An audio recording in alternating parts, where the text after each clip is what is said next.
It's an important day for Representative Charisse Millett as she makes her way to the House session floor. Well-wishers appeared to be elated to see the lawmaker who has been noticeably absent in the Capitol building for the last few weeks.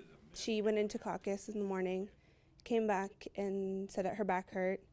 So I told her to sit down, and the pain progressively got worse. So I told her we need to go to the emergency room, and that was pretty scary, getting her to the car and out of the building without making a huge scene. The ordeal led to an unexpected possible diagnosis.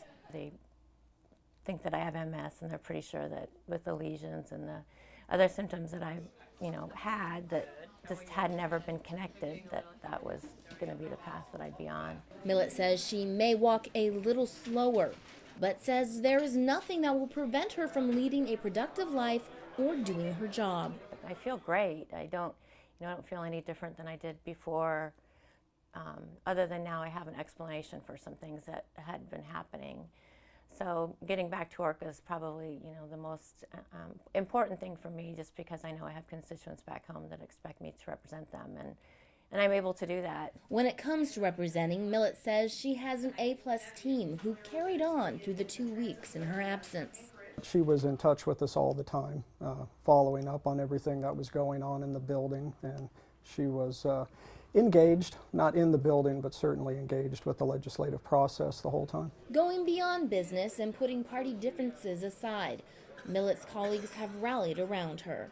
That's one thing I will say. It was, overwhelming to see the support. We really are a family, even though we might fight on our issues on the floor and argue about positions.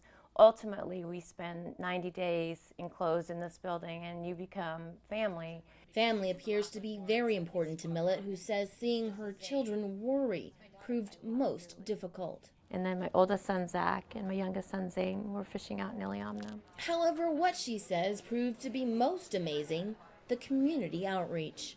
If you need advice, if you need help, if you need someone to talk to, it's just phenomenal.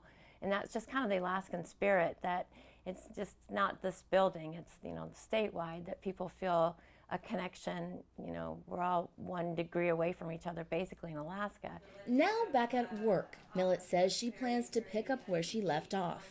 I still have the passion and still have the energy, and, there's no distinct change from the day before I got diagnosed to today.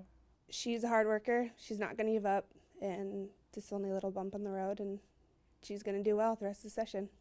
I want to say that I'm back, and don't think that I'm going to slow down. Don't think that I'm not going to argue with you. Don't think that I'm not going to continue to represent District 24.